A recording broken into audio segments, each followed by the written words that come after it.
Grace and peace, you guys. Happy New Year! Happy New Year, you guys.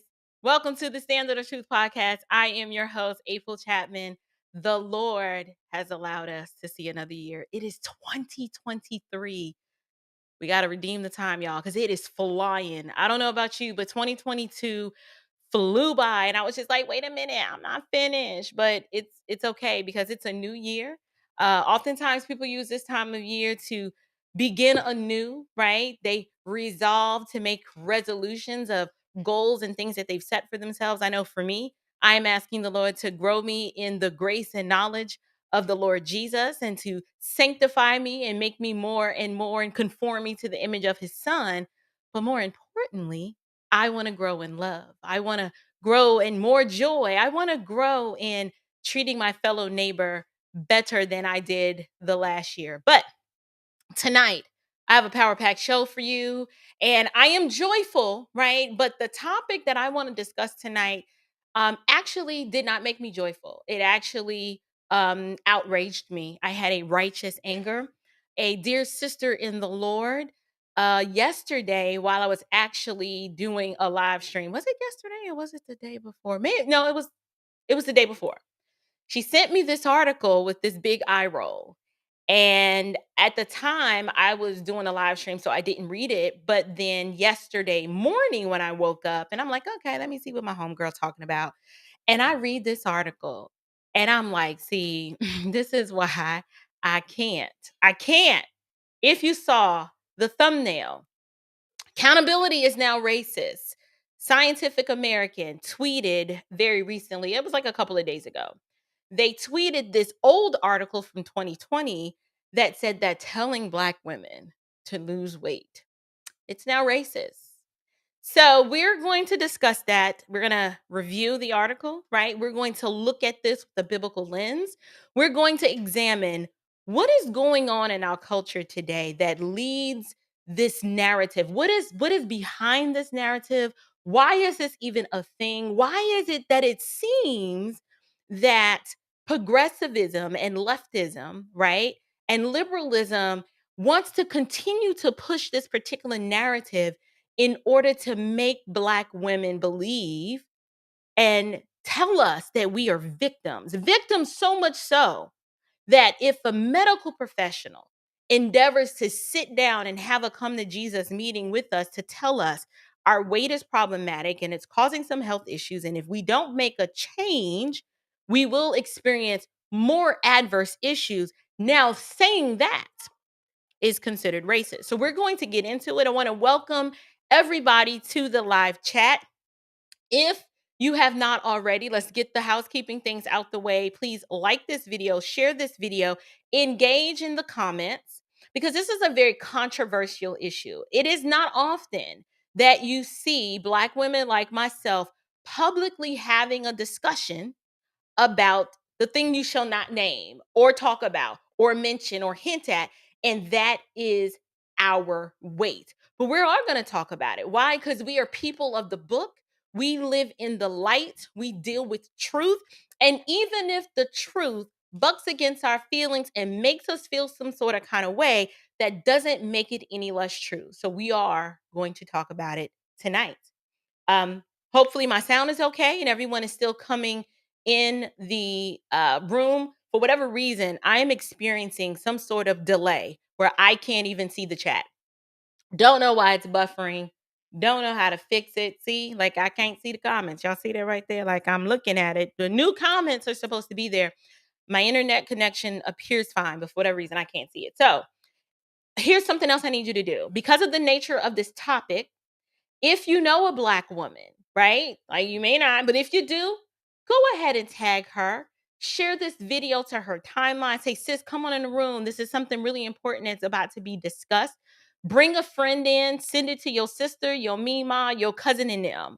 I want everyone to sit down and we're going to have a thoughtful, meaningful, and most of all, biblical discussion about this article. So, without further ado, I'm going to go ahead and share my screen.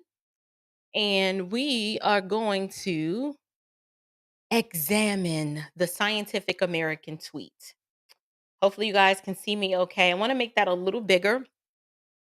This is the tweet right here, but this was the article. The article was published on December 30th. It says Scientific American telling Black women to lose weight is racist. And here you have a picture of pop singer Lizzo, who is known not necessarily for her talent, but because she is morbidly obese and overweight.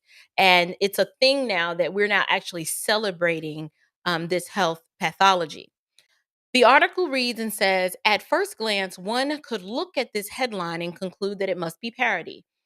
But no, a leading so called science magazine actually would rather Black females drop dead than tell them to adopt a healthy lifestyle. So the article I'm reading was published by the Gateway Pundit, and it references the Scientific American article, which I also have pulled up here.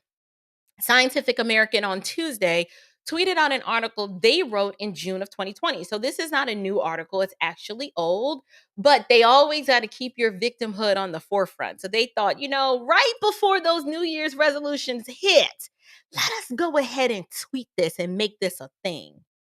That's my opinion. I think this was strategic. They did this on purpose. They did this on purpose. So the article is titled the Racist Roots of Fighting Obesity.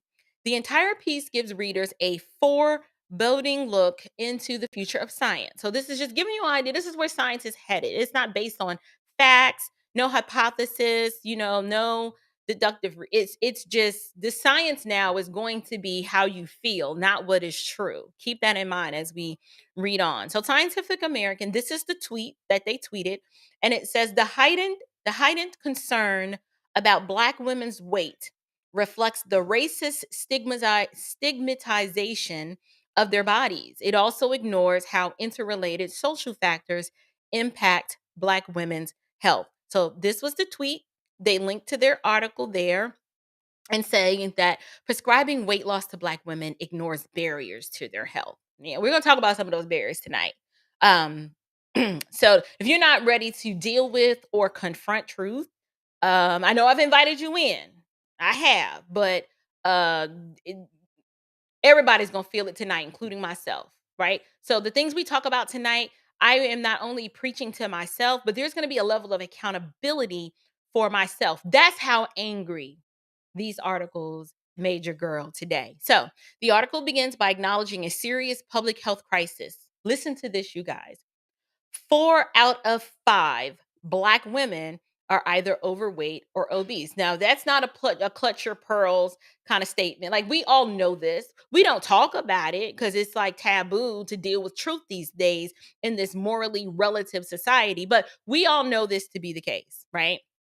But it quickly moves on to complaining about the allegedly sexist and racist roots of Black female obesity. In the eyes of many medical practitioners in the late 19th century, Black women were destined to die off along with their men of their race because of their presumed inability to control their animal appetites, eating, drinking, and fornicating. These presumptions were not backed by scientific data, but instead embodied the prevailing racial scientific logic at the time. So basically, what they're taking us back, saying, back then, medical practitioners pretty much predicted, like, these Black folks, they gonna kill off themselves. Why? They got these insatiable appetites. They got to eat, drink, all this extra merriment, fornication, just having, like, rabbits. These were some of the stereotypical tropes that were propagated at the time. It says later, some doctors wanted to push Black men to reform their aesthetic preferences, meaning, if Black men traditionally liked more of a thicker woman, that the doctors were kind of trying to pressure Black men to reform that preference into something, more smaller, I guess. I don't necessarily buy that one either, but I digress. Valorizing voluptuousness in Black women, these physicians claimed validated their unhealthy diets, behaviors, and figures. Still trying to check in on the chat. Don't know why I can't see it. Who knows? But we'll continue. If there's something super important you need to tell me and my husband, text him and he'll let me know, or he'll come in here and get my attention because I can't. I can't see Nathan. Okay, so let's continue. But surely America has relegated these ignorant attitudes and hypotheses into the dustbin of history. We now possess the necessary knowledge and technology to help Black women adopt a healthy lifestyle and save lives. Basic science says the key is a diet which avoids high calorie foods and promotes regular exercise, right? Wrong, says the so called science magazine. So you actually have the intelligentsia actually saying, nope, it is not diet and lifestyle that allows a person to maintain and manage their weight. It's something else. It's something else, you guys. Today, the idea that weight is the main problem dogging Black women builds on, and they're quoting from the article, builds on these historically racist ideas and ignores how interrelated social factors impact Black women's health. It also perpetuates a misinformed and damaging message about weight and health. Listen to this. It perpetuates a misinformed. So they're saying you don't really know the observable reality of all this extra weight causing joint issues, cardiovascular problems, diabetes. No, it's other stuff. And those messages that connect these diet and lifestyle diseases to your weight, that's a damaging message, is essentially what they're saying. Indeed, social determinants have been shown to be more consequential to health than BMI or health behaviors. Remember, you guys, if you've been listening to me, I'm always talking about it's always something out there. This is the something out there. They have to remove the accountability and point to the proverbial boogeyman that they're going to talk about what these external something out there factors are. So let's listen. Let's see what they say. Doctors often tell fat people that dietary control leading to weight loss is the solution to their health problems. But many studies show that the stigma associated with body weight, rather than the body weight itself, is responsible for some adverse health consequences blamed on obesity, including increased mortality risk. Regardless of income, Black women consistently experience weightism. Y'all, they out here making up words. So now we have weightism. We experience weightism, sexism, and racism. So it's this the trifecta external thing out there. It's what's doing this to us.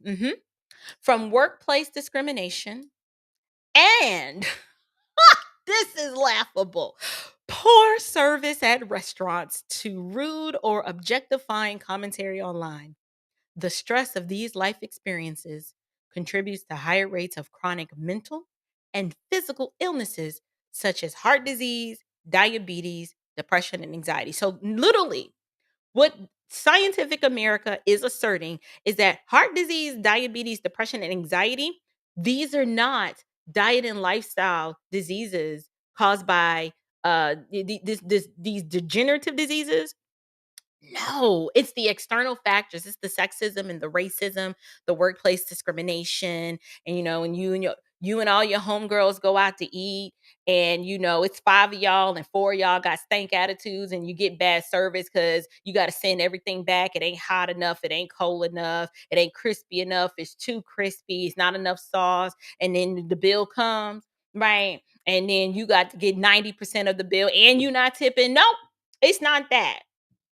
It's these external things out there. Keep that in mind. So obesity is not the problem, but racism and body shaming, there is incontrovertible proof that obesity kills more people worldwide than car crashes, terror attacks, and Alzheimer's combined. Obesity also is not only linked to the chronic mental and physical illnesses mentioned in the article, but several types of cancers as well. So those are the facts. Those are the facts. The C word, the pathogen that we've all been living with since 2020 proved to us that when you have those risk factors, the metabolic syndrome, the high blood pressure, the obesity, and the diabetes, those are the risk factors that made you more prone to succumbing to that virus. And those those three are also the same risk factors that make you a higher candidate for cancer. But now the Scientific American Journal is saying it's these other factors. Like, we can't, this is beyond your control, sis. You have to be a victim now because the Waitism, the doctor constantly saying if you don't get your weight under control, it's not going to end well for you. That's Waitism. So, in fact, a cunning white supremacist, so hold on, not telling Black women the truth and focusing on the obvious problem, which is Scientific American wants to condemn them to all too early deaths. Now, that seems a little bit racist to me, and the article agrees. So, in fact, a cunning white supremacist could have written the same Scientific American article using woke language to trick readers. After all, they want fewer Blacks in America, especially women. This video released 2 years ago reveals the stunning similarities between the woke left and white nationalism. Seems even more apt today.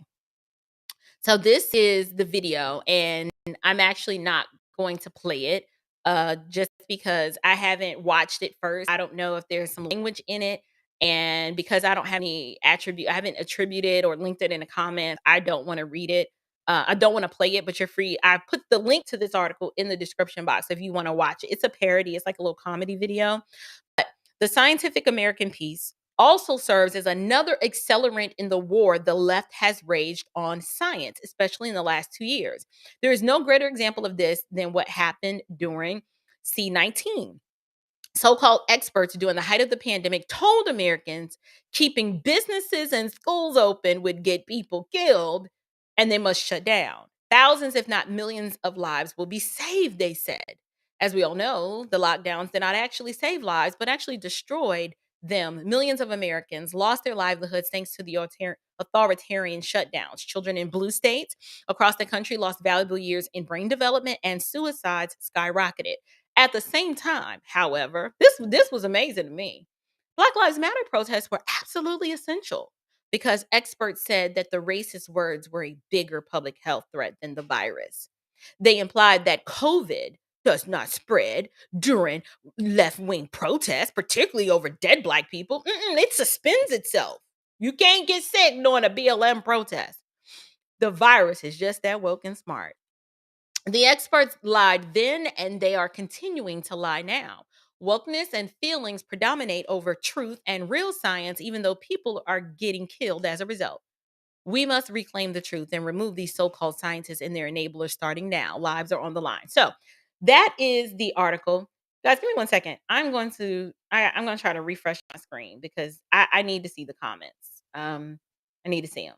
So if I lose you guys, I'll just come back.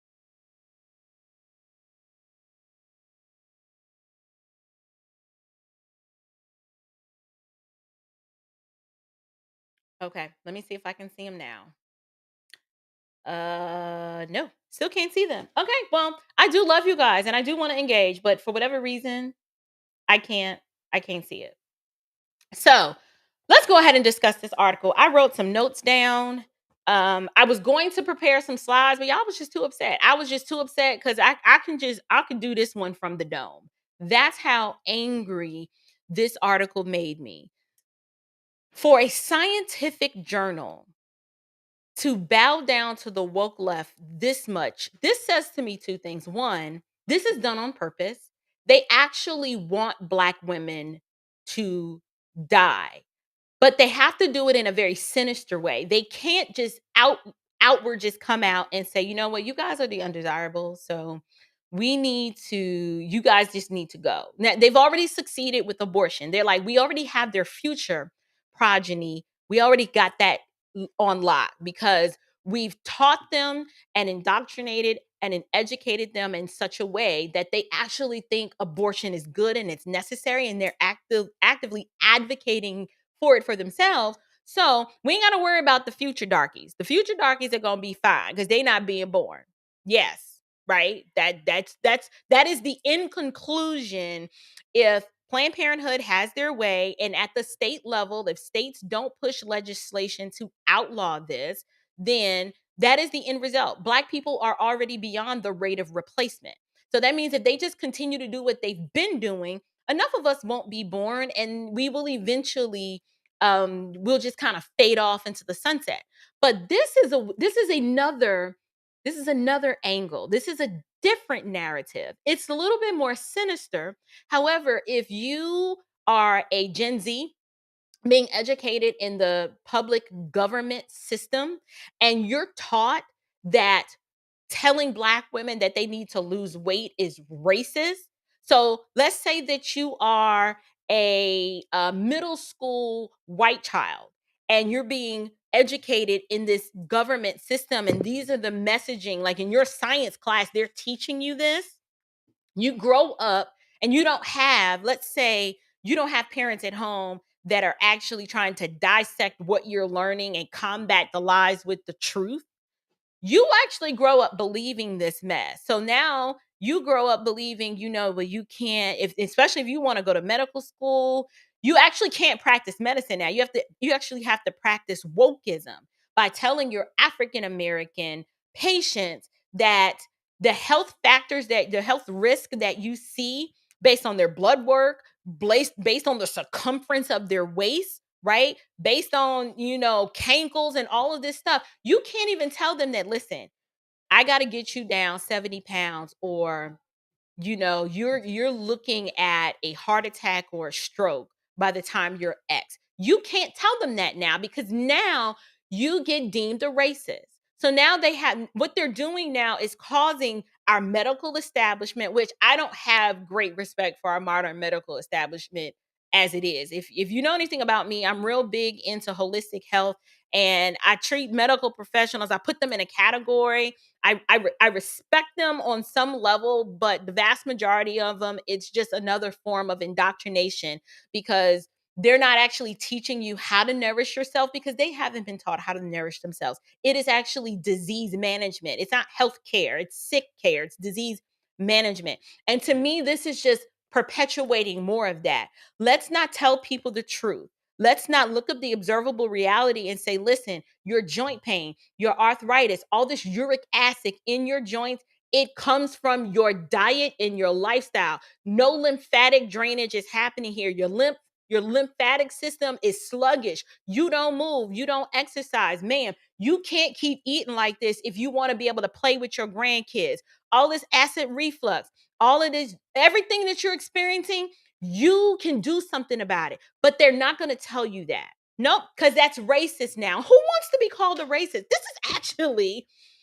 This is a brilliant plan to actually control and keep people in bondage, and to kill them off. But it's so deceptive, because it's like, you don't even need to do it with a gun. You don't need to put a bullet in the gun. You don't have to pull the trigger. They'll do it themselves if you can sell to them this victimhood narrative. It's actually quite brilliant. And think about like I said, the Generation Z coming up behind. If this is the stuff they're learning and they don't have someone, active parents in their life, like, wait a minute, no. That's just ignorant. That's stupid. That doesn't make sense. Let me actually let me show you anatomy and physiology. Let me show you how our circulatory system works. Let me show you how, the respiratory system works. Let me show you about what happens with the immune system when you onslaught the body with so many toxins and too much carbs and too many grains and too much all of it's just a mess. But this is brilliant. You've got to admit, when you think about it on a granular level, it's evil, right? It's sinister and it's wicked, but it's, you're like, wow, I wouldn't have thought, like, only an evil, debased culture can actually think of this and then put it in print and then distribute it, tweet it with no shame. They haven't retracted this. They're actually doubling down on this, right? They can't prove it, but if they just say it and keep shoving it down your throats, this is what ends up happening. So I've got some notes. They want to make us eternal victims.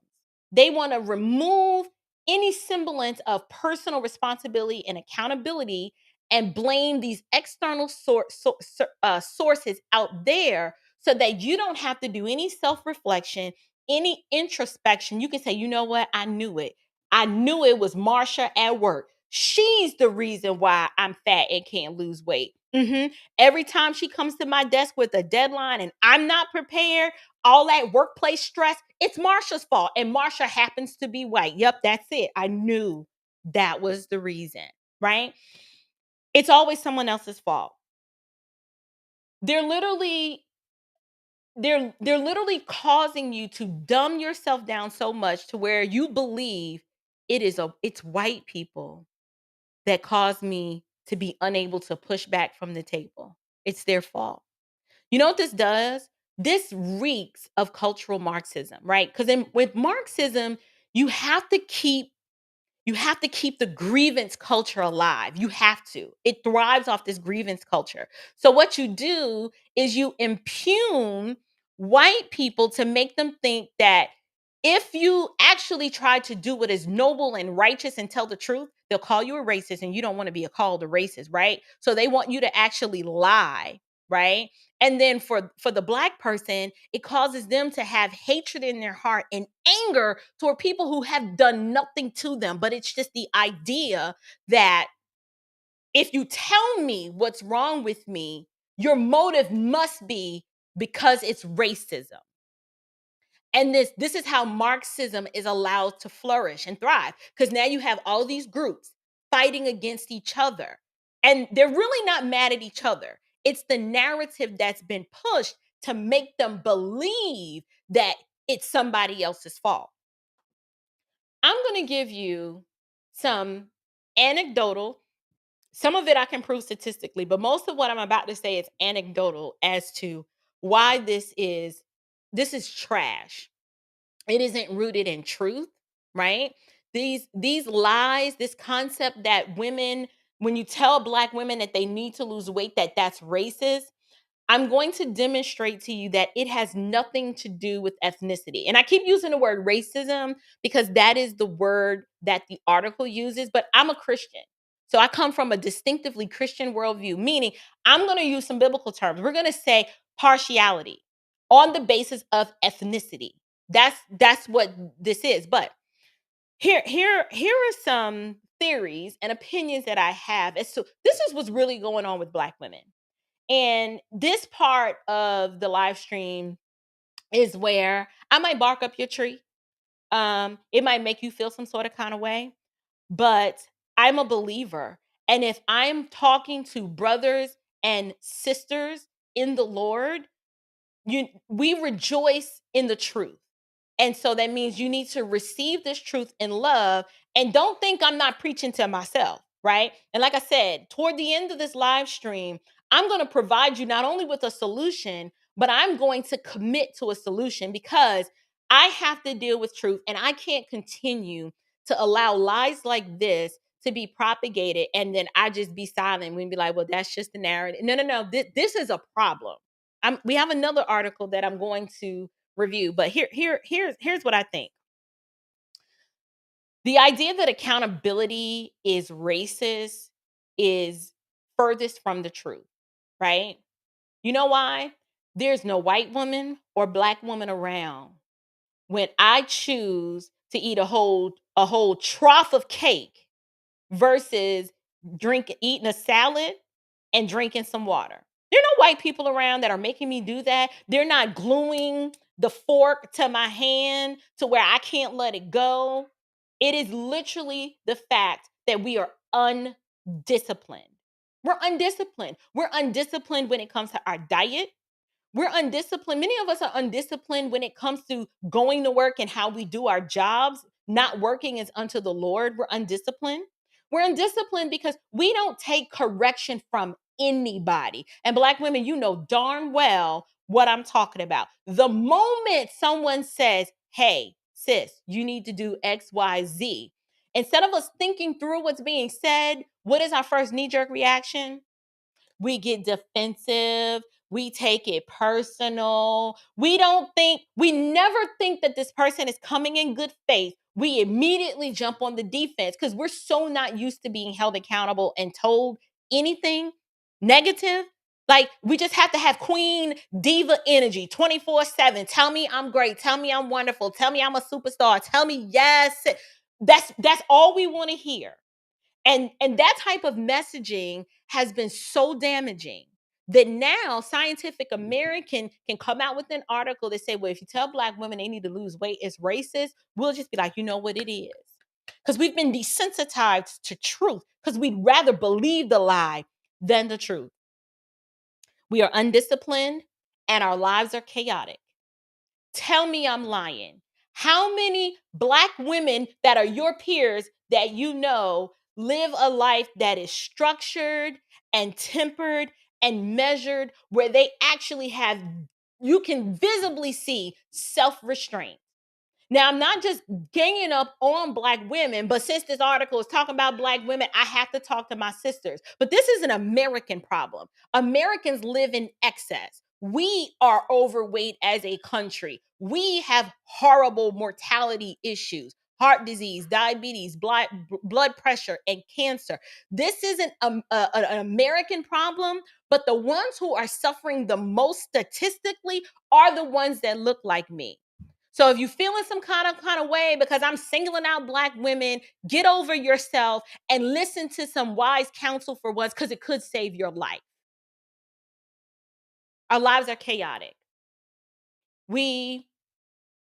So many of us can't remember the last time we cooked a meal at home, because we're busy with life. I get it. Ain't none of y'all more busy than me. I don't want to hear it. You have no idea. Y'all could not walk a half a day in my shoes without being like, you know what, this too much. I got a lot going on.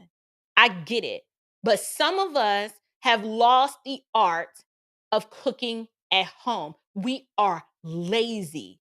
And so because we're lazy in that kitchen, we are lazy in other areas of our life.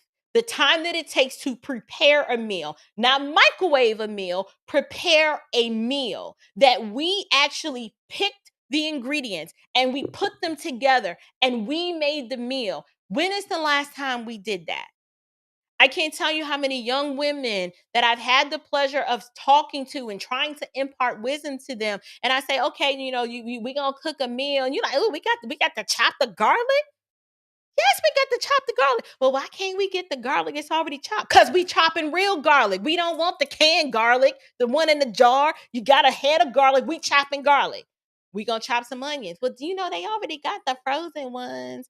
And we're chopping an onion. The chaos of our lives, because we want to be busy doing other stuff. We want to be busy on social, just doing this all day long. Our lives are chaotic. So therefore, we don't have time to be in somebody's kitchen, and it's starting to show up on our waistlines. Let's just tell the truth and shame the devil. You know what I'm talking about. The other issue that I'm noticing, and this one's going to sting, and I'm saying it because I have to draw this connection because it does matter. I don't know if you knew this, but statistically, let me see if I can pull it up. Let me go back. 4 out of 5 Black women have the highest rates of obesity or being overweight in this country.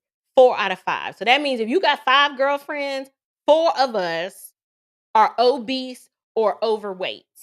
That's just the fact. We don't have to like those inconvenient facts. We can try to lie to ourselves and say, well, the weight is distributed in all the right places, and I'm just a little fluffy, or no. That is the mindset that got us here. So we're going to deal in truth. I am 5'2". I am 15 pounds overweight, probably 20 if I'm trying to be like just really where I'm supposed to be. So I'm including myself in this admonition too. You know how that happened? Just you get to a point sometimes, especially after you have your kids, you lie to yourself and be like, well, I have 4 babies, and so therefore I should be allowed to have just a little extra, right? And on some level, I get it, that's true. But it's still not okay if we're carrying around this extra weight and it's leading to adverse outcomes. Here's another truth. Here's another fact. I had the C, the C-19. I had C 3 times. Immune system compromised because of the busyness of life. Why? Because I know better. I knew what supplements to take when I was supposed to take it. And the busyness and the chaos of life caused me to neglect to do what I was supposed to. And I got caught out there slipping. Immune system was compromised. As long as I was taking my supplements and eating well and eating clean and eating right, I was fine. Every October, when I chose to get lazy. I had to suffer the consequences. By that December, your girl was laid up in somebody's bed with C-19. That's not white supremacy. That wasn't white people causing me to be sick. That was April's neglect. April's failure to make sure. April was trying to make sure that everybody in the household was taking their supplements, leaving them out on the counter, but I wasn't taking mine. There's no one to blame other than that but myself. But those are the stats. 4 out of 5 of us, we overweight. 50% of Black women are more likely to be overweight than non-Hispanic white women. Now, according to Scientific American, telling us the truth like this is racist. If I say, okay, well, 50% of us are overweight, sis, we need to make some changes. If that's rooted in whiteness to actually say that. So now you're trying to convince me that the arterial plaque in my arteries that are caused because I don't know how to eat right and I don't exhibit self-control, right? And I like digging my own grave with a knife and fork. Somehow that arterial plaque got in there because of whiteness, and then to tell me to do something about it, that by losing weight, right, and cleaning up my diet is racist. How are we making these logical leaps?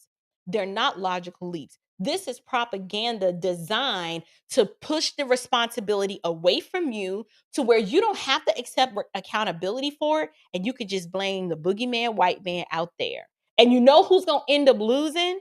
We are. This is going to be our demise and our death, where our children are going to be orphans because mama done kicked the bucket at 40 because she ain't had no self-control, and she chose to listen to these lies. These are lies from Satan.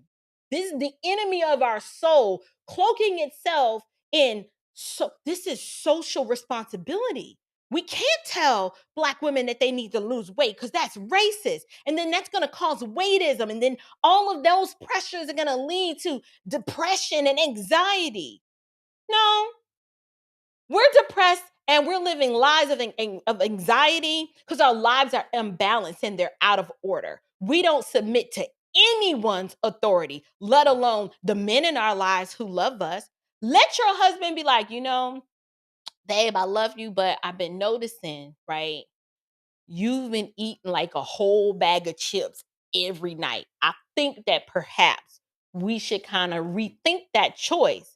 Instead of you seeing that as the man in your life loving you, you take it personal. I eat what I want to eat. You got to take me as I am. You need to love me. All of this. No, no, no, that's not how this works. But see, this is the propaganda that they want to shove constantly in your face. These messages, they want these messages to take root so that when people in your life actually try to hold you accountable, you can blame them and say, nope, according to Scientific American, it's not my fault.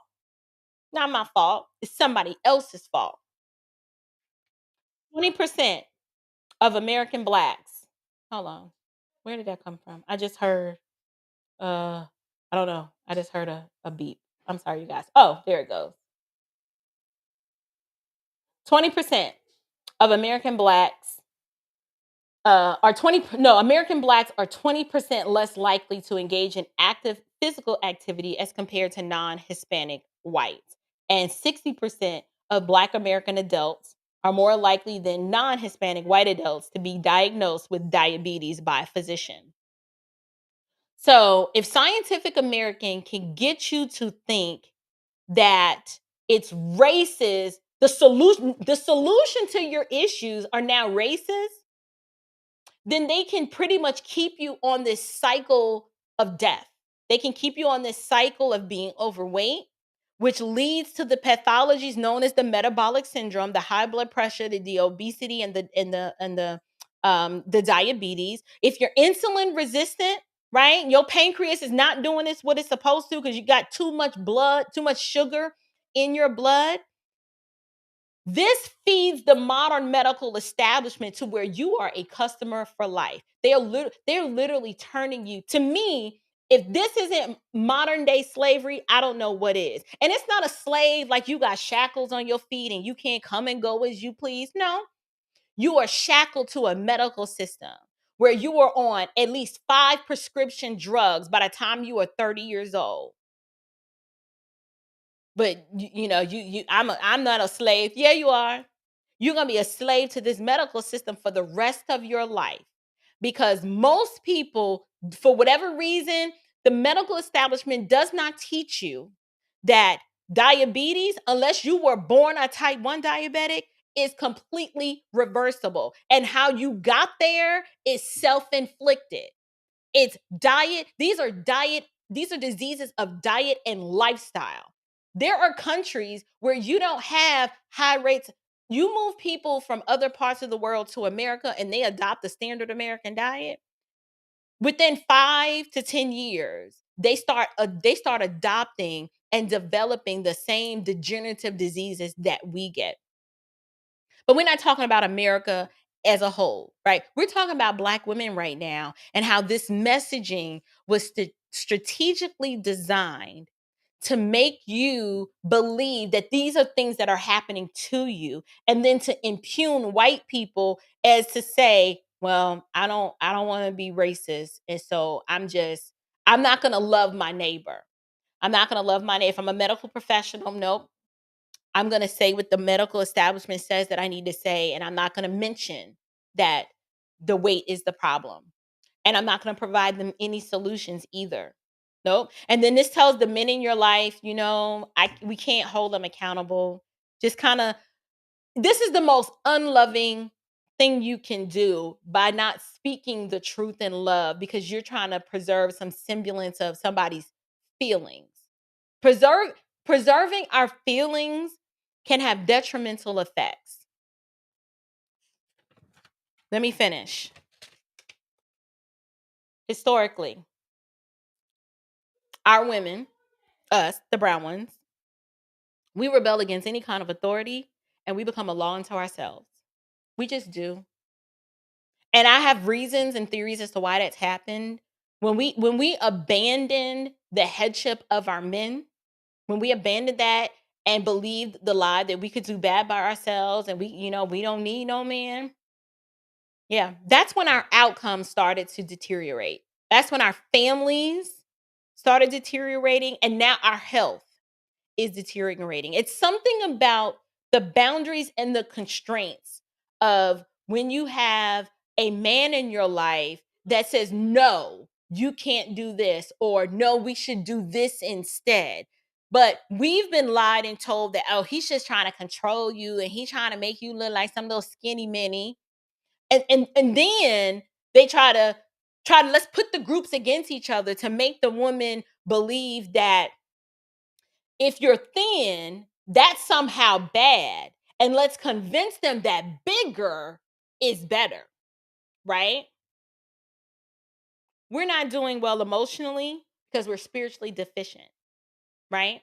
When we looked at statistically of when we were putting God first and we had a moral compass, a moral standard that we subjected ourselves to, we were doing better in all aspects of our lives. Our families were intact, right?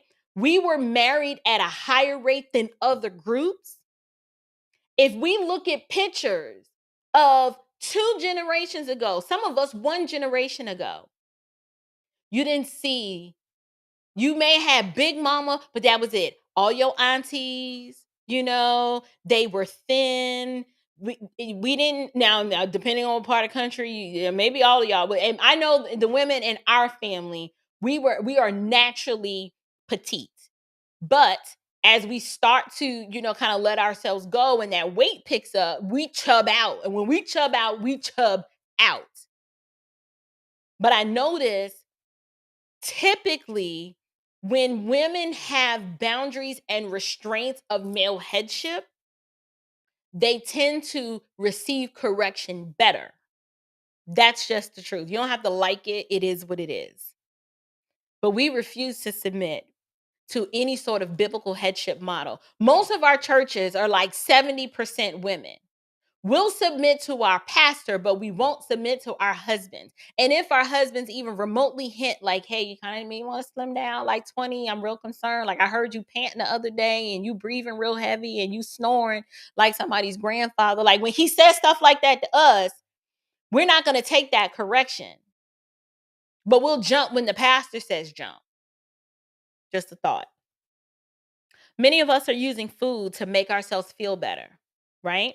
It's easier to eat yourself into feeling better than to truly deal with our poor choices and our chaotic lives. Some of us, if we're just honest, we made some bad choices. We can try to be like, well, I was young and I was dumb. I didn't know nothing. That's fine. That may have been the case. But that still doesn't absolve us from the fact that we have to deal with the consequences of our choices. And so, since many of us have never been healed and dealt with the realities of the consequences of the choices that we made, what we do is to silence out the consequences and to silence out how loud the consequences are. We drown it out with food. And food becomes a comfort for us to make us feel better because if we can focus on the food, we don't really have to deal with what's really going on. And then we hear messaging like this that says, no, it's not your fault. And if someone says you need to lose weight, they're a racist, right? All that messaging is going to do, it might make you feel better in the moment, but it's death in the end. It's going to be death in the end. We're not doing well, ladies. We lie to each other. We do. We lie to each other. When we have girlfriends and we see her picking up weight, instead of us saying something, we be like, girl, you look good. You ain't got to lose no weight for him. You don't have to lose weight for nobody. He need to just love you just the way we are. You just out here lying. Why you lying to your girl like that? If you claim you love her, instead of you saying, you know what, sis, I was hoping you was gonna say it because you have picked up a little weight. I noticed. What we doing? What we doing? We started a fitness program. We doing a detox together. What we doing? But no, we don't do that. We just lie. That's why I did a video where I was like, but we don't love each other. Because if we loved each other, we would be like, okay, we need to, let's work together. Let's build up one another and love each other to hold each other accountable. But we don't do that. We just lie to each other. We give all that queen diva energy, and then we all out here swolled up together. Because misery loves company. If she's swole and she's swole, you like, well, I guess I might as well get swole too. Mm-hmm. You know I'm lying. You know I'm telling the truth. You know I ain't lying. This one really gonna hurt. Lean in. Lean in. This one's gonna hurt, but you're gonna be all right. We spend more time focused on the external, our hair, our lashes, our nails, our handbags, without zero thought to what's going on the inside. And you know I'm telling the truth. You know I'm telling the truth. We spend an exorbitant amount of money in the hair salon, on bundles, on wigs, on weaves. We're spending $60, $70 on nails. We got a heavy rotation of these darn lashes. Some of us, I'm not, we're gonna have to do another show about that. But um we're more concerned about the external, but no regard to what we're putting in our bodies and then the outcomes that we're getting. Just the weight's coming on. We look cute. We make the modifications. We just go up a bigger size as opposed to like, wait a minute, I done gone up 3 sizes this year. I might need to do something about it. No, we gonna blame it. But I've been under a lot of stress. Okay, well let's come up with ways to manage that stress. How about if you're a believer? How about you cast that care on Jesus because he cares for you? How about you stop trying to control everything because you're not sovereign? And what is going it is what it is. If it's outside of your control, give it to God and go to bed. But we don't do that. We worry, we stress because we have to control. We say we believe God, but we're not believing him. We're not trusting in him. We're not relying on his sufficiency. What we're doing is we're relying on the comfort and euphoric feeling we get from the food, as opposed to saying, you know what? Christ is all sufficient for me. He's given us a prescription for how I need to nourish myself. I have to do better. Mind you, I am preaching to myself. I told y'all I got the solution. We gonna do it together. And if you don't do it, fine. I'm doing it. Because I'm tired of the left trying to push this Marxist foolishness down my community's throat and expects the rest of us to turn off our brains and just co-sign like this is okay. And then as a believer, I'm even more bothered because how can you impugn partiality to my white brothers and sisters to say that my weight problem is their fault? Oh, we're going to get into that. Matter of fact, let's just do it right now. This other article, Time Magazine. Time Magazine had the nerve. Let me go ahead and share it. Give me a quick second. And I'm sorry, y'all. I cannot see the chat. I have no idea who's speaking, who's here, who's not. I am not ignoring you. I really my screen is just buffering. I can't see it. I don't know where it is. Yep, it's not. Yeah, I don't see it at all. See, look, no comments to display. So I have no idea what you guys are saying. None whatsoever. Sorry about that. Wish I could do something, but I can't. So let's look at this other article. This other article, Gateway Pundit reported, based on Time Magazine declares that exercise. So now, not only if we tell Black women that they need to lose weight is racist, but if we actually have the nerve to offer a solution, that's white supremacy. We already know actual journalism died years ago in the corporate media, seeking clickbait and woke lies over laboriously seeking the truth. But Time Magazine may have achieved the pinnacle of media indolence and delusion on Thursday by claiming that exercise is racist. The failing rag interviewed Nathalia Melman Petrozzella, the associate professor of history at New York's The New School, about her new book, Fit Nation: The Gains and Pains of America's Exercise Obsession. The overriding premise of her book is that exercise started as a pastime for white Americans to strengthen their race to counteract growing immigration and the end of slavery. Okay, let's even go with that. Let's say that is true. Let's say white folks got threatened because it was like, you know what, there's too many Africans here and they outnumbering us. All these people coming into the country and they're going out. The slavery is over. Now they free. Let's just say that's the issue. And white people chose to strengthen their race and exercise. Okay, so what does that have to do with the overweight Black person that needs to exercise in order to lose weight? How do you make this logical leap and make this connect? These people really think you're stupid. They really do. And the sad part about it is the IQ, we have such a low level, we just so debased. There are people that'll read this and be like, you know what? I need to check my white privilege. I should not tell my friends that every time we go to exercise, that's me. That's my whiteness coming out. I need to check that, right? It just stupid. Here, the white supremacist origins of exercise. This was the article. 6 other surprising facts about the history of U.S. physical fitness. Mind you, to me, this is nothing but propaganda. This is so that the American white male can just feel even more bad about the fact that God made him born in America and he's white and he's a male. There's agenda behind this. Petrozelli claims Americans previously viewed obesity as a net positive because it signified affluence. Wealthier individuals, after all, had access to nourishment that the rest of the country could only dream of. Until the 1920s or so, to be what would be considered today fat or bigger was actually desirable and actually signified affluence, which is like the polar opposite of today, when so much of the obesity epidemic discourse is connected to socioeconomic inequality, and to be fat is often to be seen as poor.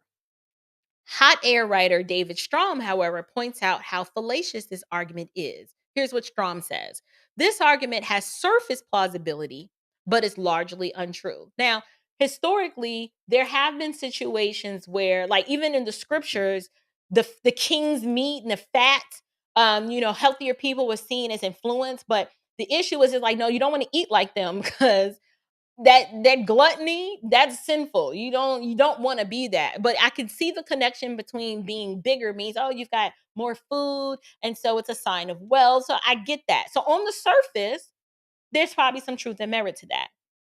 But it says a few brief moments of thought demonstrate this to be false, meaning you got to think. Stop turning off your brain. Oh, thank you. Thank you so much. My husband is amazing. He actually bought me his iPad so that I can see the chat and acknowledge Shamika. Thank you so much for your super chat, friend. I wish I could put it on the screen. I can't. I'm sorry. Thank you. Happy New Year to you.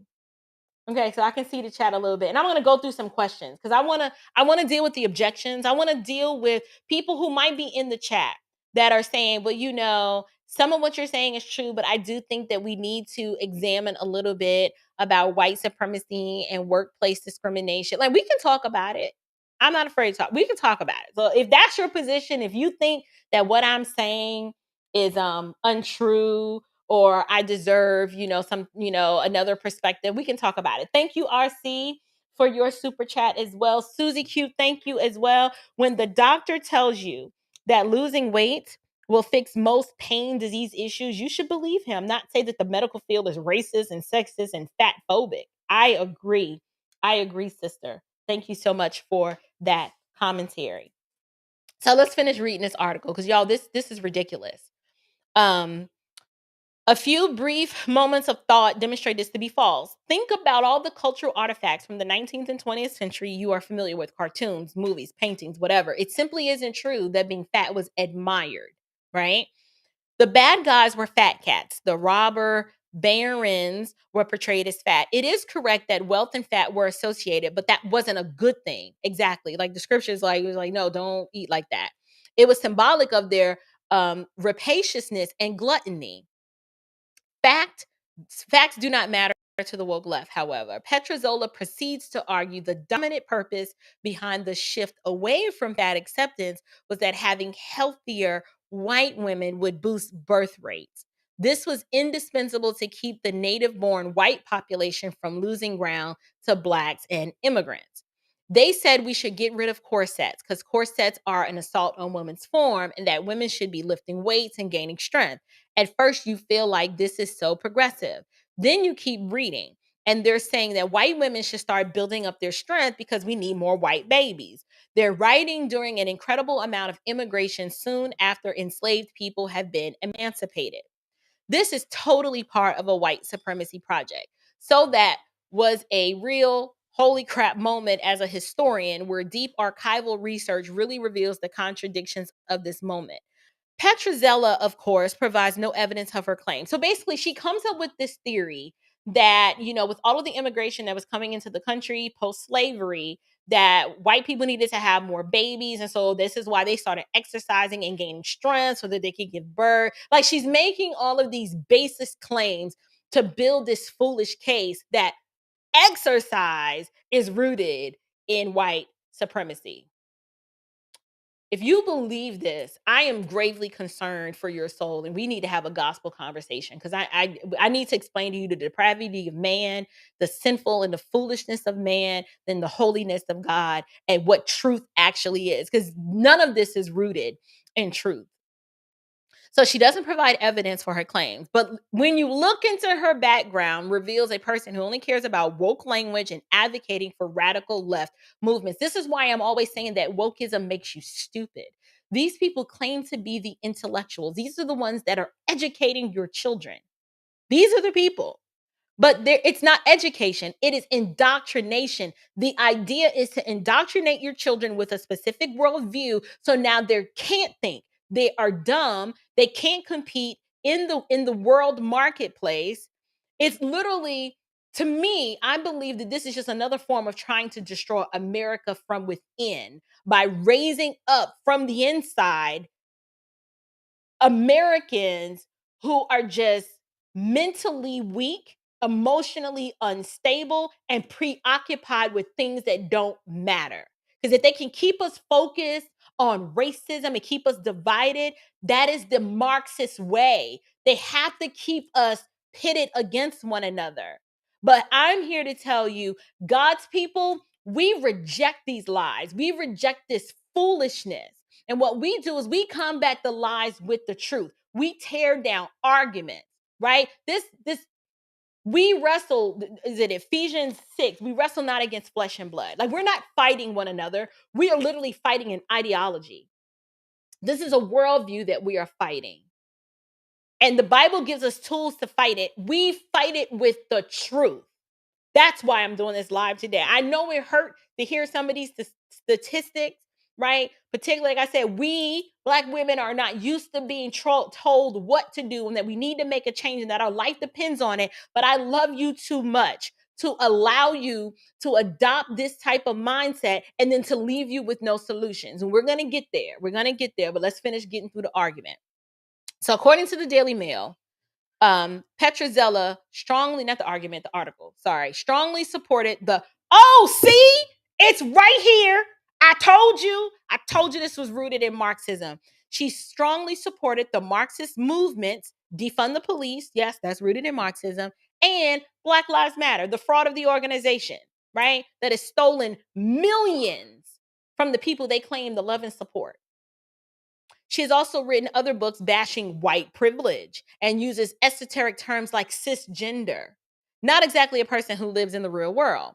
The Gateway Pundit previously wrote about how segments of the scientific community, this is the article they're referring to, the one that I just finished critiquing, now believe that pushing Black women to lose weight is racist. Now we have a loony professor teaching out of New York arguing the very idea of exercise is a form of white nationalism, and a formerly respected magazine, Time magazine, decided to give her an audience. They gave this woman a platform. Why? Because they want this messaging out there. They want it out there and they want you to believe it and they want you to internalize it. So now, if someone actually tells you you need to lose weight, that's racist. And then the solution is equally racist. Why? So that you can do nothing. All you do is get fat and die at your own peril. And not only that, they get to make money off of you in the process. Why? Because you're going to be on high, you got high blood pressure now, right?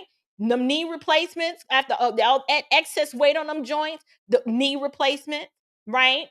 Foot surgery, high blood pressure medicines, metformin. It's an industry. They got to keep greasing their palms. Don't think you don't have legislators that don't have money invested in some of these pharmaceutical companies, the medical supplies. Think about it. When you're a diabetic and it gets so bad and now you got to go on dialysis.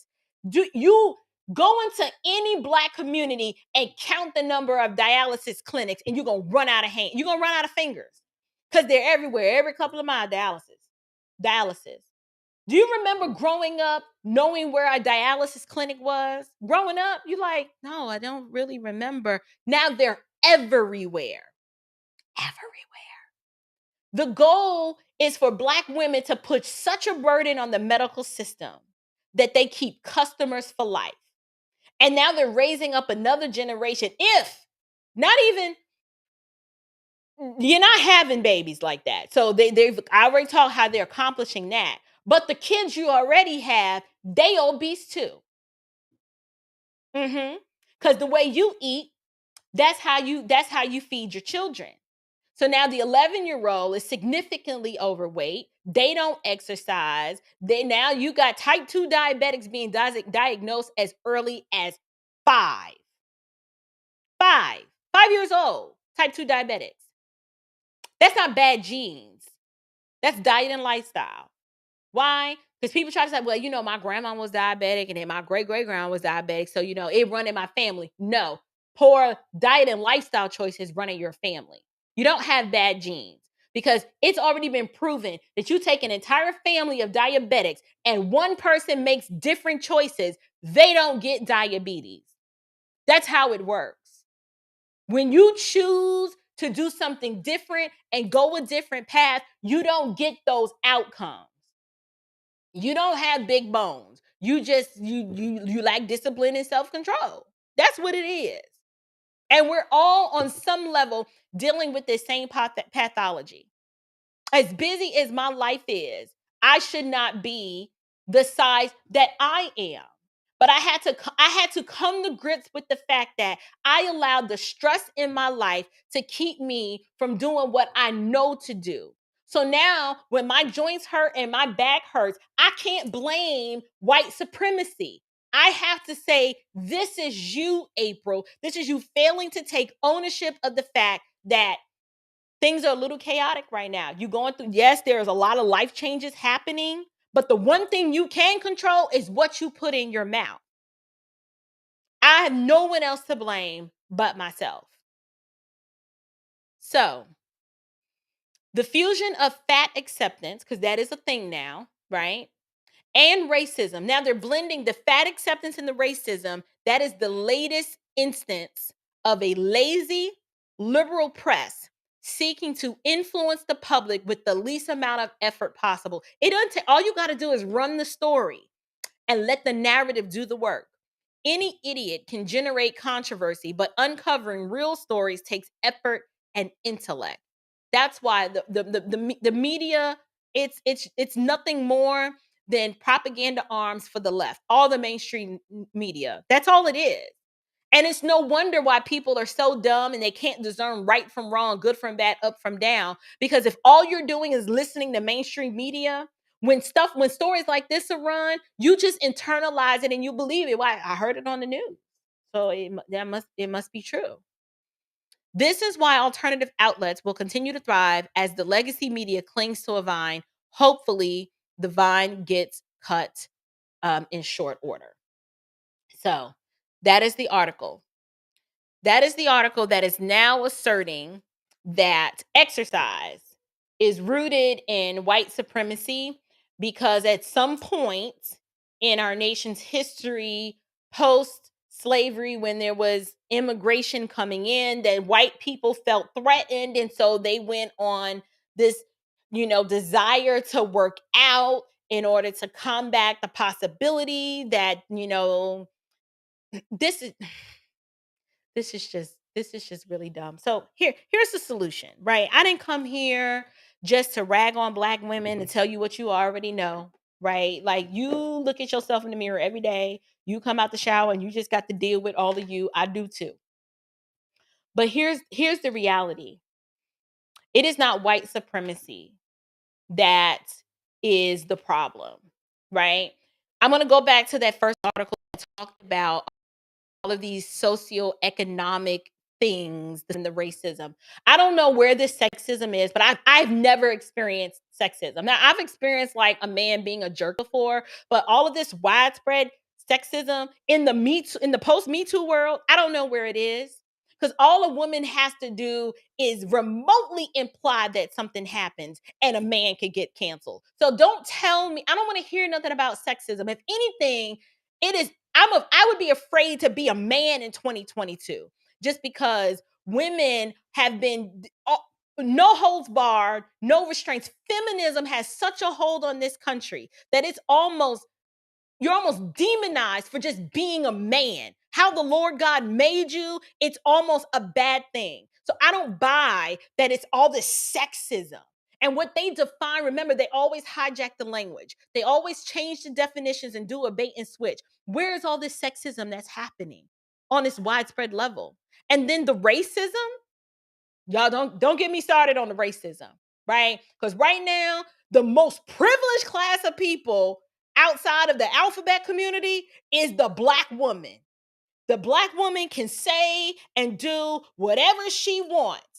And dare somebody say something to hold her accountable. You can't. No. Privileged class. Privileged class. I don't. Where is his racism happening? Because from my vantage point, with all the stories that you see, I don't see it. I've been black all my life. When I was in the hood, there were no white people holding me down and oppressing me. There just wasn't. In the hood, I outside of a few white teachers, that was the extent of the exposure that I had to white people. So I have no history of white people just being so racist to me to where it's permanently imprinted on my brain to where I can't function in society. So now I need a safe space. That has not happened. And most of you know that has not happened to you either. The reason why racism is a thing now, this ethnic partiality, is because the media keeps trying to make you think it's a thing. With the number of black men that were actually gunned down in 2022, you don't even know how many it was because it was so few. But let one happen, now it's an epidemic.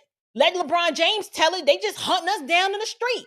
No, the media just they just emotionally manipulated you to make you think that.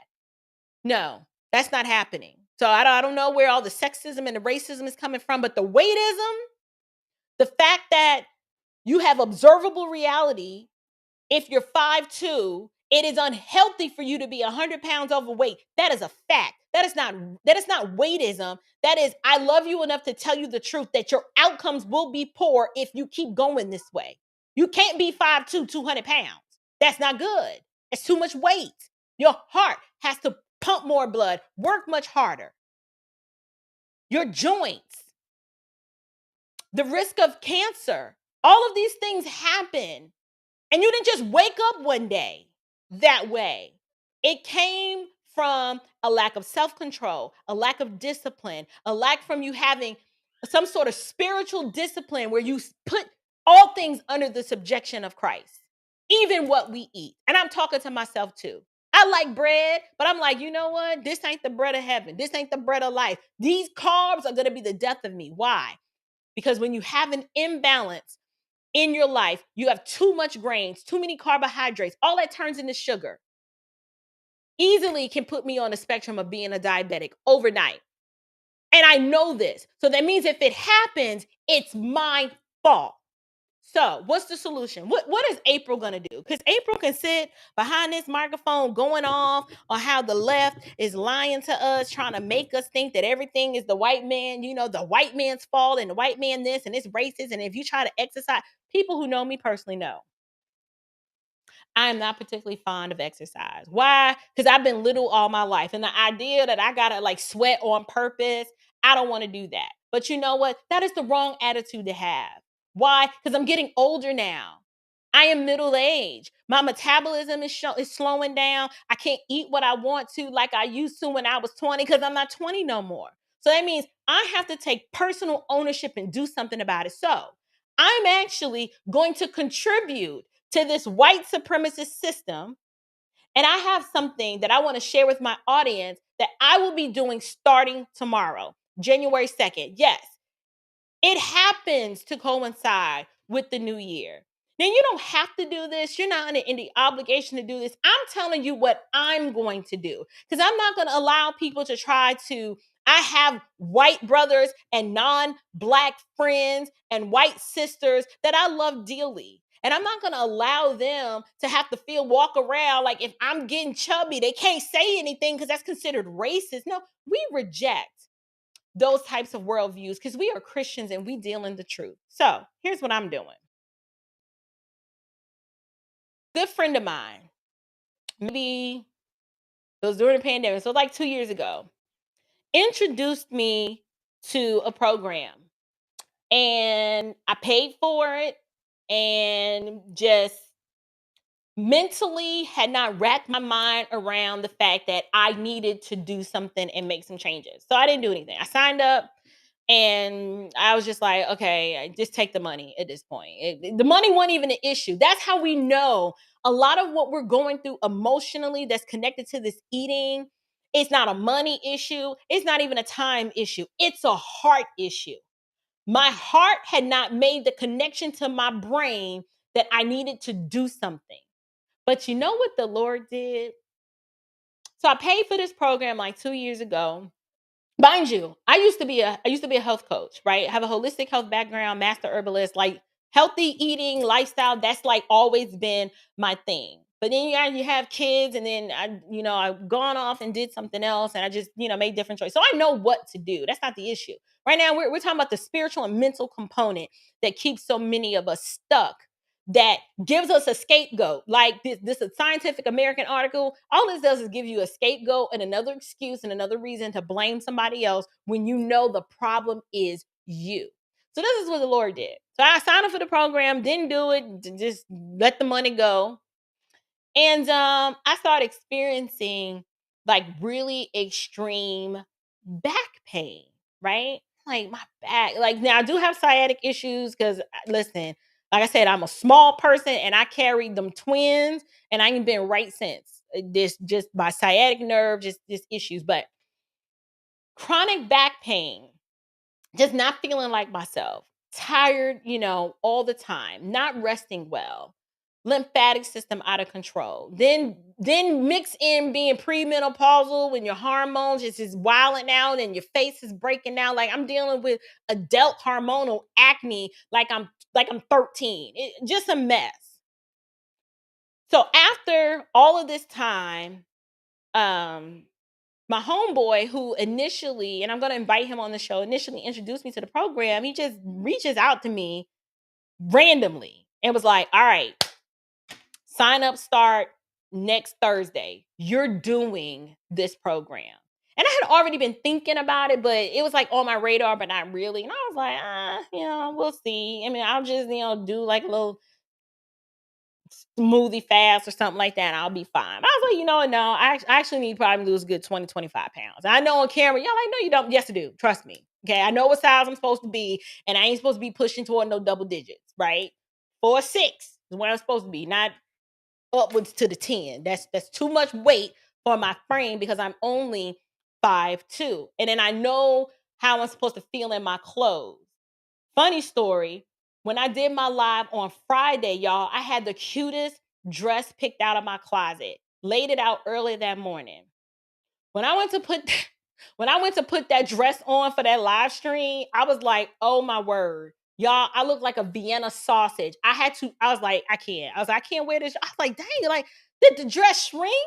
And I'm looking myself in the mirror like, "Nah, chick, you swole up. It's not the dress. This dress been in this closet for over a year. I could wear that dress last year. This time, it didn't look good. Now, from here on up, I probably could have fooled y'all, and y'all would be like, "Oh, that's a cute dress." I know what I looked like. And had my husband seen me in that dress, he would be like, "Sit, listen, we not, you already know.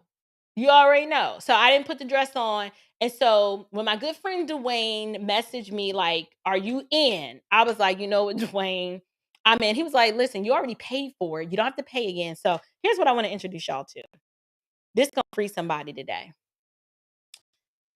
This right here is E2M Fitness, stands for Eager to Motivate.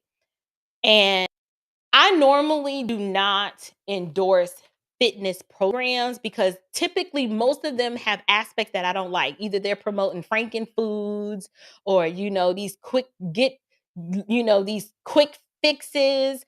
I don't like stuff that's not sustainable. I don't like programs that are going to deprive me of nutrition. Because I'm a health coach, it's hard for me to sign up for any sort of weight loss journey where I'm like, where's the nutrients? Where's the vegetables? Where's the phytonutrients, the minerals? Like I need a program that aligns with my holistic ideals and values and that's going to give me the results that I want. E2M is probably one of those programs that I would say it hit all my check boxes. It wasn't all of these sugar-free foods full of aspartame and petrochemicals that are not good for you. It's actual food. I don't deal with processed packaged meals and all you gotta do is pop it into my no. This is real food. And the thing I like about this program is not only are you eating real food, but it's going to force you to do something that I talked about, which is one of the problems why we as Black women are where we are, the lack of discipline, right? And the lack of structure. We need a little bit more structure and some boundaries, right? To help us achieve our goals. And so signups are now open. Now, this starts tomorrow, but it runs on like an 8-week cycle. So I'm starting tomorrow. And the reason why I am telling my audience, one, because I want to publicly do something that's going to combat these lies and prove to the left that it's not white supremacy, right? And it's not racism. It was me. It was me and my choices and my failure to do what I know to be the right thing that led me down the path to where I'm darn near 20 pounds overweight. I'm proving something to the left. And when I reveal in 8 weeks the new me, it's going to be for the glory of God, right? But to demonstrate what truth does in the face of lies and propaganda. Because Marxism is from the pits of hell. And all of this division by trying to put white people against black people and make black women think that we're just these victims and these things are just happening to us and we got bad genes and just the world is against us. It's all foolishness. Our problem is the same problem that every other ethnic group has. We have a sin problem. And the sin problem is only remedied through the gospel of Christ. But in this earthly realm, Jesus is going to deal with your spiritual sins. But the ones that manifest outwardly, such as the lack of self-control, such as the gluttony and the overconsumption, I'm providing a real life physical solution that's going to put us on a path to being better so that we can glorify God better, right? Because when your mind is fuzzy, you can glorify God, but you're like, I'm tired. I don't want to read my word today. No, we're going to deal with all of that. So E2M, it is an 8-week virtual weight loss, health-based fitness program for adults. And it runs for 8 weeks in rounds. So me, because I know myself, after the first, round, I'll be fine, but I might continue, right? I might continue after that first 8-week round. But let me just read you a little bit about the program. Our goal with the program is to help you develop the discipline. There's that word. Don't be afraid of that word. We're gonna lean into that word. I'm leaning in with y'all, right? Because I'm picky. There's certain foods I don't like. It's nothing you can do to make me eat bananas. I'm not doing it. I've hated bananas since I was a child. I ain't gonna eat no bananas. You ain't gonna get me to eat no peanut butter either. That's not gonna happen. But I know I need the discipline necessary to create a sustainable, healthy lifestyle. And this is going to help me get there. So, how is this accomplished? We do this by providing you with the workout and the meal plans that change weekly. And you guys, this is so simple. You have to overcomplicate it. And the food is good. Why? Because you're doing something that I talked about early in the live stream. You're going to make this food yourself, right? But it's not going to keep you in the kitchen all day. But the good thing about it is you can feed your family this stuff too, right? Like my 14-year-old is already on a restrictive diet. He doesn't do grains. We don't do corn with him. He doesn't do dairy. So this is perfect, right? It is proteins, veggies, and a healthy fat, right? And because I'm busy, I can't eat 3 meals a day. I don't have that kind of time. I know food is important, but food is not that important to me in the sense that I have to have 3 meals. I'm going to do 2 meals per day because that's what works for me. But for most people, they're like, nah, I need my 3 meals. But the workouts are designed to work for and challenge all fitness levels, even those with limited exercise, and can be done at home or in the gym whenever it's convenient for you with a set of dumbbells. The meal plan is supplement free, so that's the part I liked. I don't like chemicals and toxins, and supplements are fine, plant-based for ones for me, but I'm not taking no creatine. I don't know. I don't do any of that. It's gonna tear up your kidneys, right? So it consists of whole food options to choose from to create a meal. We have weekly live cooking classes and 2 chefs to help you with meal ideas for the week. And we have plan options for vegetarians, vegans, and postpartum moms. So, what is required? Be honest. Remember, I said we're going to deal in truth. Those of us, we know what we need to do to get where we're supposed to be. We're not going to be complacent and be like, I could lose 15, but I'm happy the way I am. No, you're not. You ain't happy. Your lab work ain't happy. Nobody's happy. So stop lying. We're going to be honest about our goals and our habits. Many of us know my habit is eating too late and then eating too late of the wrong thing because I'm a workaholic. Everybody in this family work. We just work all the time. And sometimes I'm like, you know what? I don't think I ate today. And then when I do decide to eat, I'm eating too late. And then I'm going straight to bed. That's a problem, right? We're going to commit to trusting the process and seeing the healthy habits and changes you can make in 8 weeks. Then we're going to be realistic, right? We're going to make lasting changes to your body because it's gonna take time. This is not a quick fix. If you're just looking for a quick fix because you got a wedding to go to, this might help you achieve that. But we're trying to make lifestyle changes, because the only way that you're gonna combat the metabolic syndrome, which is the trifecta: high blood pressure, diabetes, and being overweight, is you gotta make permanent lifestyle changes. There's no pill. There's no herb I can tell you to take that's just gonna lower your blood sugar and then you can still do what you want to do. That's that rebellion. Stop rebelling against what you know to be true and submit yourself to some discipline and some standards and some requirements. Be realistic, but stop looking for a quick way out. Don't expect it to happen after just a few weeks. Give yourselves the entire 8 weeks. 8 weeks from now, we'll be into February. We'll be at the end of February into March. It's going to be here before you know it. Be kind. Don't be too hard on yourself. Now, me, I need to be hard on myself. Why? Because I've been hard headed. And the fact that I'm even at this point is a problem for me, right? I just did, I was featured in an article on Associated Press.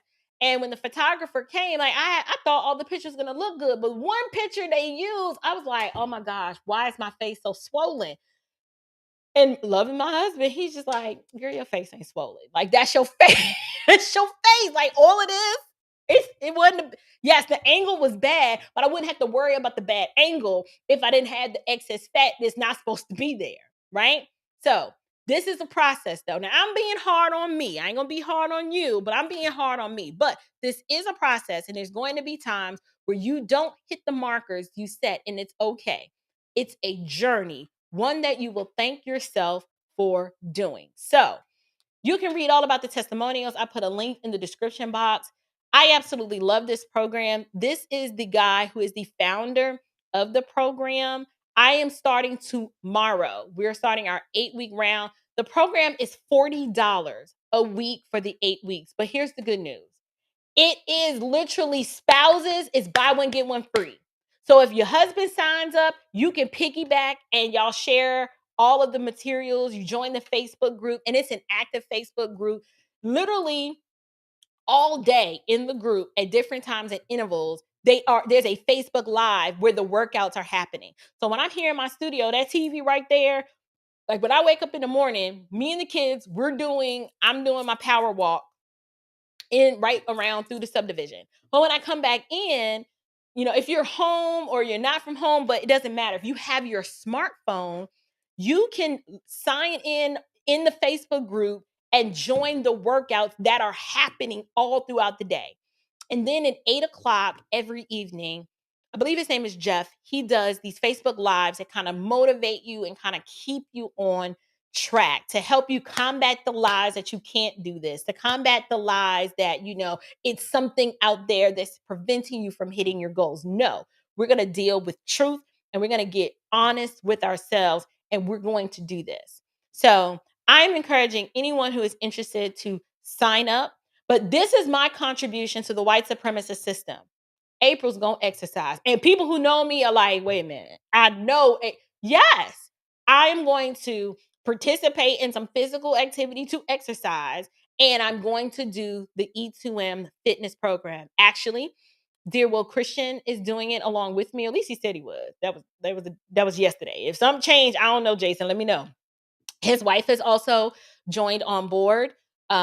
So many of us are starting this, and we're doing this one. Yes, it is a new year, but I decided to do this because I know it's necessary, needs to be done, right? But I want to slap the left in their face and be like, this is dumb. Like white people are not, no white person told me I needed to lose weight, and then that truth was rooted in racism. I need to lose weight because I need to lose weight, right? I have minor children. I want to be around for them. I don't want to be a diabetic. I've seen the problems that uncontrolled blood sugar causes, the cognitive issues that come as a result, the connection between Alzheimer's and diabetes that doctors don't want to talk to you about. We can talk about that on another live, but there is a connection, right? The early onset dementia and Alzheimer's because of the insulin resistance. And then the high blood pressure. If you on a high blood pressure medication, like you don't want to be on that for the rest of your life. You can control that with your diet and making lifestyle changes.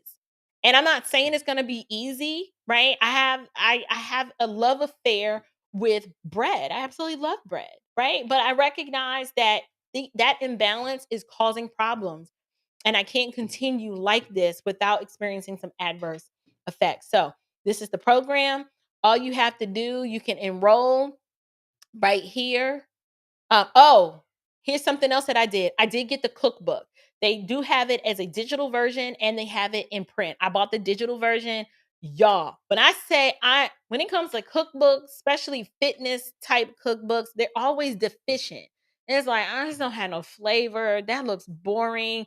You will not get bored with this cookbook because they've got Cajun inspired recipes, Asian inspired recipes, Greek inspired recipes, Mexican inspired recipes, and it's all surrounding around the foods you can eat. You can eat fish, you can eat chicken, you can eat, beef and turkey. I mean, it's proteins, vegetables, and fat.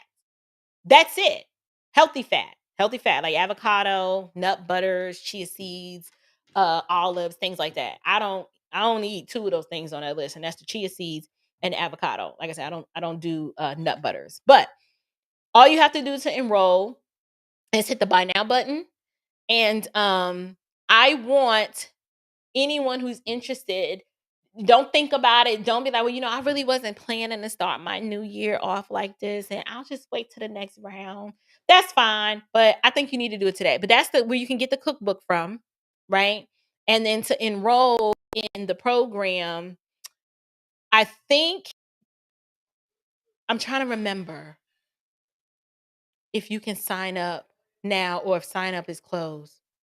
Hold on. Okay. Sign up just closed. So okay, sorry guys. I tried to get here faster. But so the open enrollment period ended Thursday. So here's what we can do. I don't want you to sign up now. I want you to be like, let me see these results. She talking all this smack. Let me see what it does for her first. Then I'll sign up. In the meantime, I'm going to check in with you guys and let you know how things are going, share with you what I'm eating. And maybe you can start making some changes by saying, you know what? Let me try to just eliminate carbs. Or let me just try to eliminate sugar. Let me try to just drink a little bit more water. Or let me, I'm going to add some veggies because a lot of us are not eating vegetables like we should. Like, make some small measurable changes. But I want you to keep Eat Swim on your radar. Click this notify me by text or notify me by email button. I promise y'all, earlier I clicked the sign up button and it was available. Yeah, see, I'm not crazy because you see the cart, it was in my cart. And I was gonna check out, but now it won't let me do it. So oh well, you gotta put it on your radar, think about it, check in, watch me do this so that we can combat the lies of the left. Like, we're not gonna let them roll with this narrative. There's nothing racist about telling Black women to exercise and then telling us that we need, or that's white supremacy, right? Exercise is white supremacy, and then telling Black women they need to lose weight is racist. It's foolish and it's asinine, and we're not gonna allow this types of messaging to move forward. So that's all that I wanted to present about that tonight. That's my contribution to the woke left. We're going to prove them wrong. And April's doing the E2M challenge starting tomorrow. So for the next 8 weeks, you will see some measurable changes. I hope. Hopefully, all of this, I'll get my jawline back. Right? All this gonna slim down. My little fingers will slim down a little bit. I see a little what you call this, collarbone gonna pop out, right? Slim these thunder thighs down so I can fit back into my size 6 pants, because those are a thing of that's a distant memory. But when I tried to put that dress on, y'all, on Friday, that's when I was like, you know what? This doesn't make any sense. It was a hot mess. I just looked like the dress just looked like it was about to throw up. It was wrong. It was wrong and it wasn't okay. I'm glad Robin didn't see me in that dress because he would have been like, I know what that dress supposed to look like. It ain't supposed to look like that. And I could have lied to myself, but I didn't want to lie to myself. It just wasn't good. I wish I could. Matter of fact, you know what? I'm going to access the comments from my phone because Robert's tablet it locked up, babe. So I can't see it. anymore, and I don't know. I don't remember your password. Something. Yeah. So let me try to engage with some of these comments, and let's see what you guys are saying. So Katrina F says, hubby and I started a weight loss journey together on the path to health and wellness. Thank you for this message. You are so welcome. Blessings to you and much success to you and your husband. The fact that y'all are doing it together. My husband don't need to lose weight. He keeps stuff on swole. So that's why I was like, yeah, I need to do better. Is April going to start another channel about lifestyle, eating and stuff? I actually have another channel about lifestyle. It's called Basic Healthy Living, but I don't post any content, and I haven't posted content on there since probably 2020.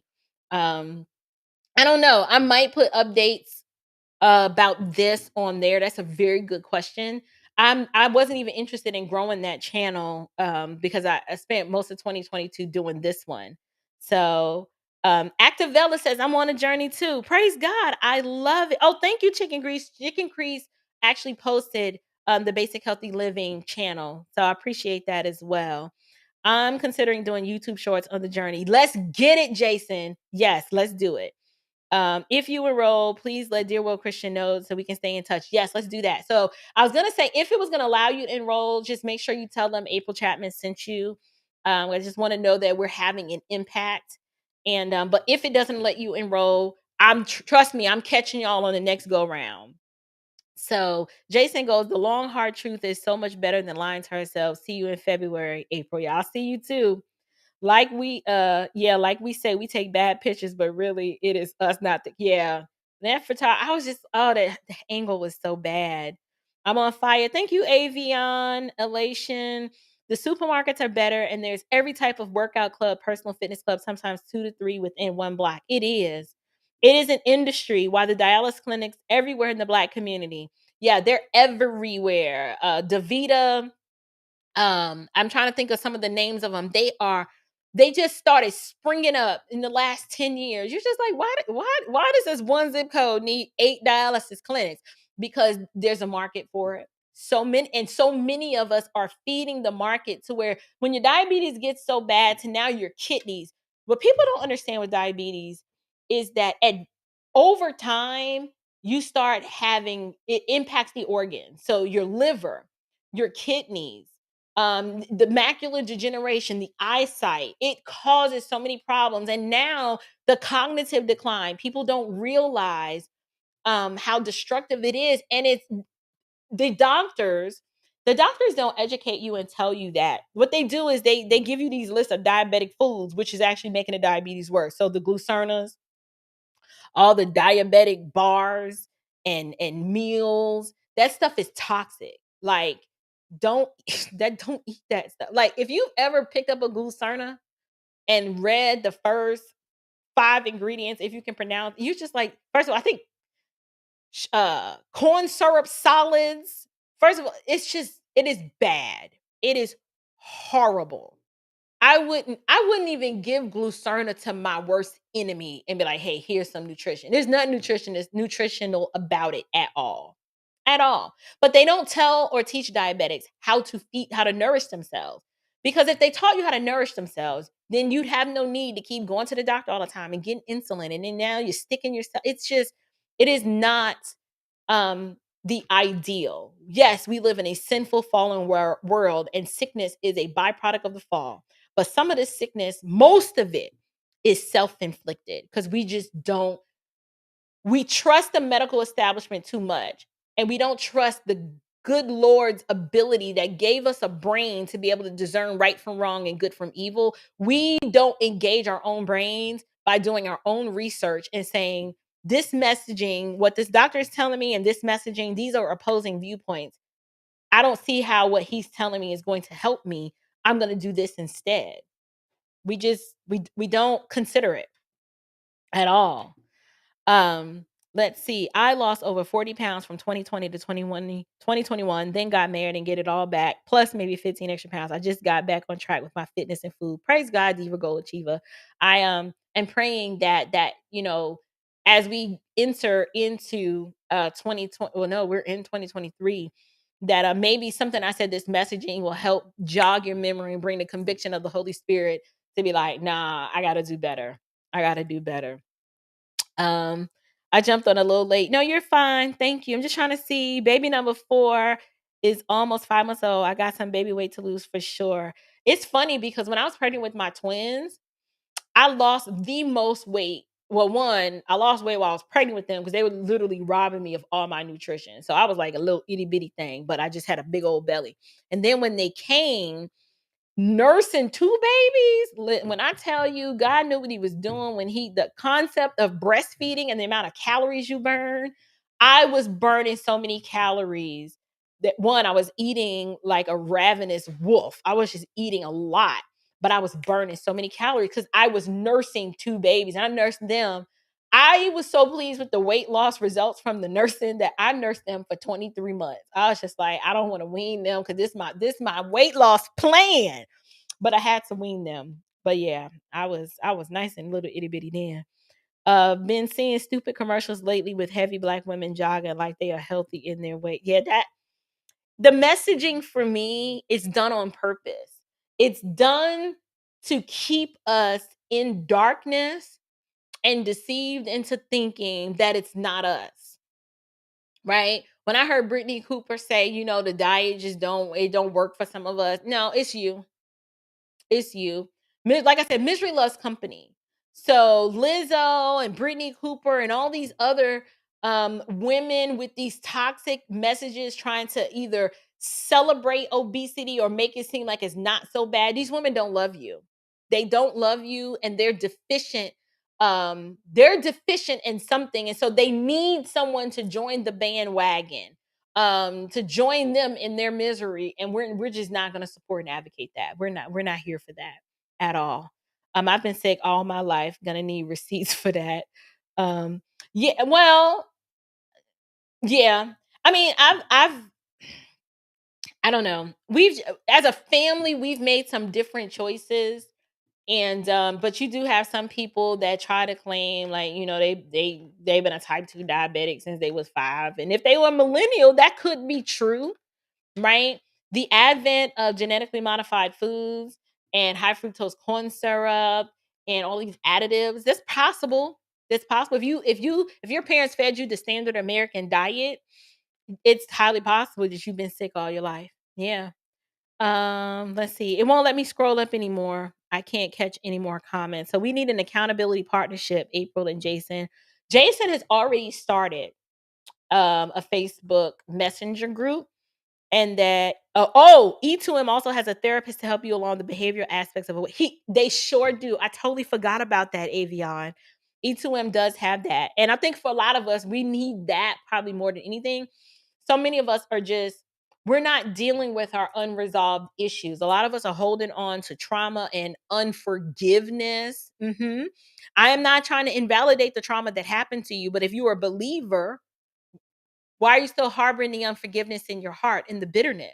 It's eating you away. We need to deal with it. A lot of us have, daddy issues, mama issues. I get it. God is not silent, nor was he absent when those things happen to you. And so we're not invalidating that. But what we're saying is, if you are a new creation and new in Christ, if you've not laid those burdens down at the foot of the cross, but if you kind of keep reliving your trauma and using it as a scapegoat, at some point you're gonna have to release it and let it go. And get healed. Sorry, lips are dry. It's okay, sis. It's okay that you're late. Technically, the twins were burning your. They were. Them twins were. Whoo. I think I would burn it up to like 500 calories per nursing session. I would sweat. I would get hot, and because I nursed them at the same time until they were maybe, when they got like 9 months, I would be like, okay, this kid, she just want me to herself. I'll nurse her, then I would nurse the other one. But I was making milk all day long, and I would nurse through the night. So I was burning calories like nobody's business. Oh, please, Glorious. See why you, Glorious Love, did you really have to bring up the Chick-fil-A fries? I told you I have an illustrious love affair with carbs, okay? And the Chick-fil-A fries is on the list, and I can't have them. And so I'm just gonna have to submit to God, resist the devil, and he's gonna flee. And right now, the Chick-fil-A fries from the Lord's Chicken, those fries are from they the devil. I can't have them. All the bad lifestyle choices are now being celebrated. Fat, drugs, yeah. Yep, mental illness is now being um they're trying to camouflage it and make the people who are sane and don't suffer from these pathologies like we're the problem. And that's the issue I have with it. Don't eat the diabetes foods in boxes. Grab a salad and a rotisserie chicken. Skip the ranch. Make a simple vinaigrette, some berries, lunches for a week. Right. Sister Susan Q was on it. Yep, that's your protein. The healthy fat would be the avocado. And eggs counts as a protein as well. Matter of fact, I think, sorry, y'all. My chair has wheels, but because I'm short, I have a pillow underneath. And so it prevents me from my feet they dangling, they don't touch the floor. So I can't roll like I'm supposed to. It's just little people problems. So now this was week 1. This was transition week. So um for protein, you can have 4 to 6 ounces of protein, and these are the proteins you can have. I'm giving y'all a little sneak peek. You can have chicken, preferably white meat, fish, any type, shrimp, scallop. So for fish, you can do whiting. I like salmon, mahi mahi, all kinds of fish. Turkey, preferably white meat. Venison. I've never had venison, but I'm interested in trying it. Lean ground beef, 90% or leaner. 3 whole eggs or 4 egg whites. Whole eggs count as a fat and a protein. So those are your proteins. And then your healthy fats: avocados, chia seeds, nuts, 3 egg yolks, olives, a palm sized portion. Don't like those. Nut butter, peanut butter, almond butter, cashew. Avoid the ones with added sugar and ingredients. Usually my kids like peanut butter. I used to make my own nut butters with the Vitamix. And then your vegetables, 1 to 2 cups. You can have any type of squash. So spaghetti squash, butternut squash, any types of squash, artichokes, asparagus, bell peppers, broccoli, Brussels sprouts, cabbage, carrots, cauliflower, celery, cucumbers, green beans, eggplant, jalapenos, kale, mixed greens, types of lettuce like dandelion and arugula and escarole, those types of mixed greens, mushrooms, onions, spinach, zucchini, and then fruit, any fruit, 1 serving per meal. For servings for fruits like apples and oranges, 1 whole fruit, and then for small berries, like 1 cup, the no tomatoes. And in liquids, you drink a gallon of water a day. You can have black coffee. Black coffee, it can be flavored, but don't put any creamer in it or sugar. Black or green tea, it can be flavored, but with nothing added. Sparkling water, or water with electrolytes, and then 0-calorie water enhancers like Mio. Now, I don't like those. That was the only flaw that I found in this program, was the allowance for the 0-calorie water enhancers because of the artificial sweeteners in it. Those things should not go into the human body. Artificial sweeteners are neurotoxins and contribute to cognitive impairment, and they actually they actually stimulate the craving for more sugar. And then the artificial sweeteners, particularly sucralose and aspartame, convert to formic acid, which is formaldehyde in the body. And I just don't I gotta feel some sort of kind of way about being alive, and having these chemical compounds turn into formaldehyde is a waste product in my body. So that's my only issue, that they allowed that. But other than that, I had no issues because this is food. And then seasonings and sauces, they have so many recipes for seasonings that you can make. Fresh herbs, spices, dry seasonings that don't contain sugars allowed, fresh garlic and fresh ginger, hot sauce, mustard, lemon and lime juice are the only sauces, and no dressings. And but this was the transition week when they were just trying to ease you into it. And so tomorrow starts the program. So I love you guys. Stay tuned for the Standard Home and Living lifestyle brand. That is my lifestyle brand that I'm launching. I did announce that on last week. Every day I'm adding new products and sourcing cool stuff for you guys. We have some theology resources, some devotionals, some journals. I even have gifts and jewelry. I've got clothing. I recently added some shoes. All things for you to glorify God, not to be overly concerned with the external, but I would hope that when you do have to be concerned about the external and you want to look good, that you would keep Standard Home and Living in mind. So I am about to head on out of here, you guys. Thank you so much for joining me tonight. I hope I didn't hurt you too much with the truth, but we needed to discuss it. These two articles are highly problematic, and share with someone when you hear messaging like this. You combat these lies with the truth, and you just like that's Marxist propaganda trying to sneak in to divide us and to force us to where we're not held accountable for our own choices, right? Like we're bigger than this, literally, but we're better than let's be better. Okay. Let's be better and not succumb to these foolish ideologies.